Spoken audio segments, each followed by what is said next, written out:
राधे राधे दर्शकों, जय श्री कृष्णा। मकर संक्रांति की आप सबको बहुत बहुत बधाई और शुभकामनाएं। इस वर्ष 14 और 15 तारीख को मकर संक्रांति पंचांग में पत्रा में लिखी हुई है, लेकिन प्रश्न ये खड़ा होता है कि हम लोग मकर संक्रांति पर मनाते क्यों हैं। कहीं पर संक्रांति के नाम से जानते हैं, कहीं पर खिचड़ी के त्योहार से जानते हैं इस पर्व को, कहीं पर पोंगल के नाम से जानते हैं, जिसे गुजरात में इसी पर्व को उत्तरायण कहते हैं।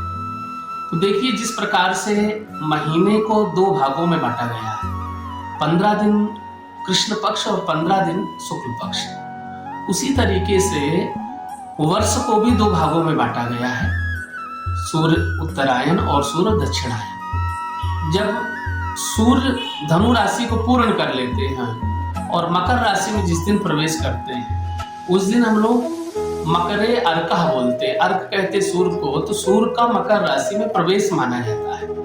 उस दिन हम लोग मकर संक्रांति मनाते हैं। अब हम इन बिंदुओं पे चलते हैं कि ये संक्रांति इस बार खास होने वाली है किन किन लोगों के लिए, और संक्रांति में हम करें क्या, किस तरीके से अक्षय पुण्य श्रेष्ठ पुण्य की प्राप्ति करें, अपने जीवन रेखा में सुख शांति समृद्धि की प्राप्ति करें, और मानसिक पीड़ा का निवारण किस प्रकार से हो, शारीरिक पीड़ा का निवारण किस प्रकार से हो, और जिन भाई बंधुओं का व्यापार में नुकसान हो रहा तो उनकी आर्थिक पीड़ा का निवारण कैसे हो। तो देखिए कि इस बार मकर संक्रांति 14 तारीख को सूर्य भगवान जो मकर राशि में प्रवेश कर रहे हैं, वो दोपहर 2 बजे के आसपास कर रहे हैं। इसलिए दोपहर 2 बजे तो मध्यकालीन बेला होती, उस समय दान धर्म स्नान करने का पर्व समय होता नहीं है।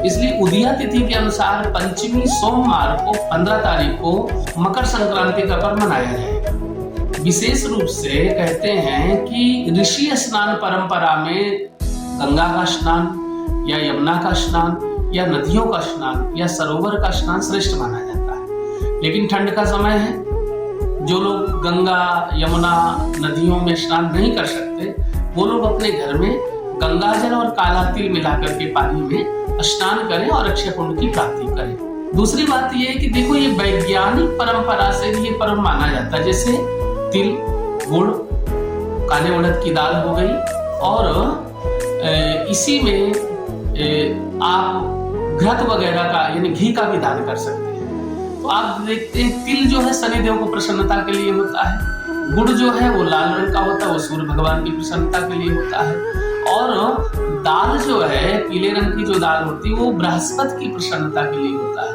तो इस दिन नेगेटिव शक्ति और पॉजिटिव शक्ति दोनों का एक साथ मिलन हो जाता है। जैसे सूर्य भगवान अपने पुत्र शनि के घर में जाते हैं, इसलिए उस दिन हम लोग मकर संक्रांति मनाते हैं, क्योंकि पिता पुत्र की आपस में बहुत अच्छी बनती नहीं है, लेकिन सूर्य भगवान अपने पुत्र के घर में प्रवेश करते हैं। इसलिए जिस दिन मकर की संक्रांति यानी मकर की राशि में सूर्य भगवान का प्रवेश होता है, वो मकर संक्रांति मानी जाती है। अब देखिएगा कि तिल के लड्डुओं का दान, मूंगफली का दान, चावल का दान, काला उड़द का दान, यहाँ तक कि वस्त्र, ठंड का समय है तो कम्बल आदि भी लोग दान में देते हैं, और ब्राह्मण को भोजन कराते हैं, ब्राह्मण को दान करते हैं, दक्षिणा देते हैं।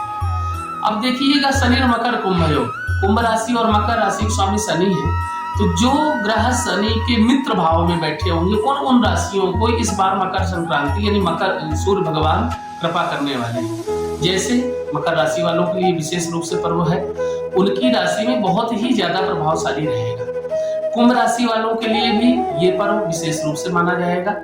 और शुक्रो वृष तुलादीपा, जिनकी तुला राशि है और जिनकी वृष राशि है, क्योंकि शनिदेव और शुक्रदेव की मित्रता होने के कारण इन राशि वाले व्यक्तियों को विशेष रूप से, जैसे कुंभ राशि और मकर राशि के लोगों को तिल का दान करना चाहिए, और तुला राशि वाले व्यक्तियों को चावल, सफेद चीजों का दान और घी आदि का दान करना चाहिए, जिससे उनकी ऊर्जा और मेधा शक्ति बढ़ती रहे। घर में सभी प्रकार के सभी राशियों की सुख शांति समृद्धि के लिए हमको गुड़ का दान, तिल का दान, खिचड़ी का दान, सबसे पहले हमको 5 मुट्ठी अपने हाथ से खिचड़ी, सूखी खिचड़ी निकालनी चाहिए, और वो खिचड़ी है, दक्षिणा है, द्रव्य है उसमें, और फल है, ये हमको निकाल करके यानी दान में निकालना चाहिए। और खिचड़ी बना करके कुत्तों को, खग्गड़ माने बैल को, क्योंकि ये सब ग्रहों से रिलेटेड है, इसलिए ये भैरव की सवारी मानी जाती है।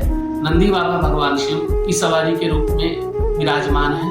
और बृहस्पति आदि देवताओं को प्रसन्न करने के लिए गौ को विशेष रूप से हरा चारा है, चने की दाल है, ये खिचड़ी बना करके खिलाओ तो अक्षय पुण्य की प्राप्ति होती है।